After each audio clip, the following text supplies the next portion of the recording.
please subscribe and don't forget to press the bell icon to get notified whenever we upload a new video. We all know the love for gold in India. It's just second to China. As far as the standardization in the gold field is concerned, it is at two aspects. One is gold refinery sector and second is the gold jewelry. The common man is more concerned with the gold jewelry part, and so the hallmarking scheme, which is an international practice running in various countries, including UK, for more than 700 years. This scheme, hallmarking, is always done on precious metals. So we have 4 precious metals, known precious metals: gold, silver, platinum, and palladium, for which this scheme is there internationally. And presently in India, we are running it for gold and silver only. So the test methods, the methodology of hallmarking we are following in India is following the best practices internationally. Now the code of conduct for the industry, I think the code of conduct for any industry, for any society, is the basic things, basic fundamental 2 things, that we work with integrity and ethics, and we work not to harm others.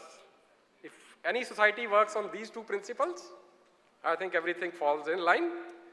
And for the industry specific, I think the change has to start from me. We have to transform our mindset that the right purity is our base. No questions asked. That is our base.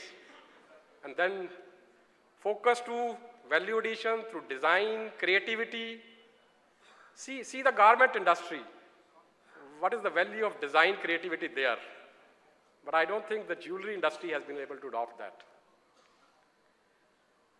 And associations like JJEPC, GJF, IBGA, and others, I think they need to promote this, along with BIS, and work hand in hand. And then, so that everybody, it is best that everybody joins in a voluntary regime so that it is easily, they can transform their business by adopting this hallmarking as a tool for changing their customers. Thank you. So let's first look at the raw material bit. There's been a lot of talk about this. For the benefit of jewelers that are here in the audience, responsible sourcing of mined doré to gold is what the Kimberley certification is to diamonds. All of you understand Kimberley certification for diamonds, and therefore the equivalent of that when it comes to gold is a responsible sourcing. I'll start with you, Sakila. You're the only lady on the panel, so you're first. You know, when it comes to sourcing mined doré, there is a common thread. You need to look at anti-money laundering, combating terrorism, financing. You need to look at avoiding contribution to conflict. You need to look at human rights abuse, addressing environment degradation.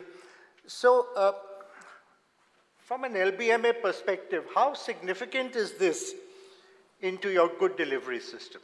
From an LBMA's perspective, responsible sourcing has become actually the most important and probably the most riskiest area, because it's very important for us to know where is that gold coming from, the origins. It's very important because it speaks to the integrity of the program. It speaks to the integrity of the LBMA, the banks, the downstream, the upstream. So it's very important to the good delivery system. And it's now become so interconnected. It's not just about the technical standards. So if you think about how important it is to know the purity of the gold, is it really gold in that bar? It's just as important to know where that gold is coming from. Currently, hallmarking is stipulated 14 karat, 18 karat, 22 karat. Why? Why could it not be any caratage? After all, the assay center is determining the purity of the gold. So why should it be 14, 18, 22? Why can't it be whatever the jeweler likes? Exactly. As long as it's a whole number.